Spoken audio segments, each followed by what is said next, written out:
पहिला नारीहरूलाई शिक्षा दिएन किनकि तिनीहरू अर्काको घर जाने जात हो, त्यसले गर्दाखेरि शिक्षा दिएर केही फाइदा छैन भन्ने सोचिन्थ्यो हैन। तर अहिले सबैले समान अधिकार पाउनुपर्छ र नारीले पनि शिक्षा पाउनुपर्छ भनेर नारीले पनि शिक्षा लिन थाले र सबै एजुकेटेड हुन थाले पुरुष जस्तै।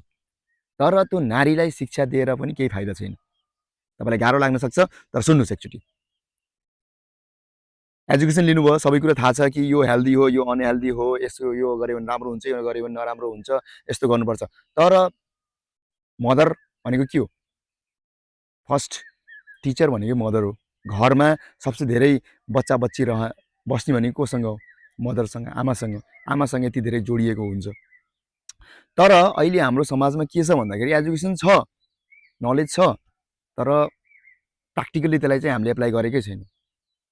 थाहा छ कि यो जो फुड छ, जो अनहेल्दी छ, यो खायो भने हाम्रो शरीरलाई असर गर्छ भनेर हाम्रो नारीहरूलाई थाहा छ।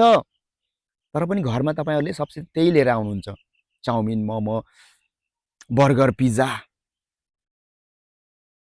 बिरयानी।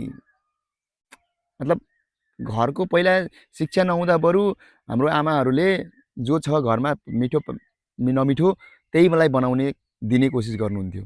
तर अहिले के छ, नलेज भएर पनि हामीले त्यसलाई एप्लाई नै गरिरहेको छौँ। हामीले आफूले पनि त्यही कन्ज्युम गरिरहेको छौँ र बच्चा बच्चीले त सेम जो देख्यो त्यही हो फेरि, तिनीहरूले पनि त्यही कन्ज्युम गरिरहेको छ र आमा बुवा पनि अनहेल्दी अनि बच्चा बच्ची पनि अनहेल्दी। मेन रिजन को? Ladies, mother, you are the reason. So तपाईँसँग नलेज छ, एजुकेसन छ, तपाईँले पाउनुभयो, तपाईँले आफ्नो फ्रिडम पाउनुभयो, स्वतन्त्र हुनुभयो, त फेरि खै त त्यसको प्रयोग गर्नुभएको, युटिलाइज गर्नुभएको, आफ्नो बच्चा बच्चीलाई के सिकाउनु भएको छ? You are the first teacher, home is the first school. त्यही भएर तपाईँको घरमा अगर त्यो अनहेल्दी फुड तपाईँले कन्ज्युम गरिरहनु भएको छ र बजारमा तपाईँले त्यो लिएर आएर खाइरहनु भएको छ भने तपाईँको बच्चाले पनि त्यही सिक्छ। सो प्लिज आफ्नो नलेज, आफ्नो एजुकेसन त्यसलाई सही युटिलाइज गर्नुहोस्। आफ्नो हाम्रो प्रेजेन्ट अब जो फ्युचर हाम्रो जेनेरेसन छ त्यसलाई अझ विक बनाउने कोसिस नगर्नुहोस्। विक त भइसक्यो, पहिलाभन्दा धेरै विक अहिले हाम्रो जेनजी जेनेरेसनहरू विक भइसक्यो। अब पनि जेनजीले अब कन्ट्रोल गरेन, आफू प्यारेन्ट्स भएर फेरि आफ्नो बच्चालाई सेम पास गर्यो भने हाम्रो जेनेरेसन अझै खतम हुँदै जानेछ। हाम्रो डिएनए पुरै खराब हुँदै जान्छ र स्ट्रङ होइन, हामी विक नेपाली भनेर चिनिने गरेछौँ।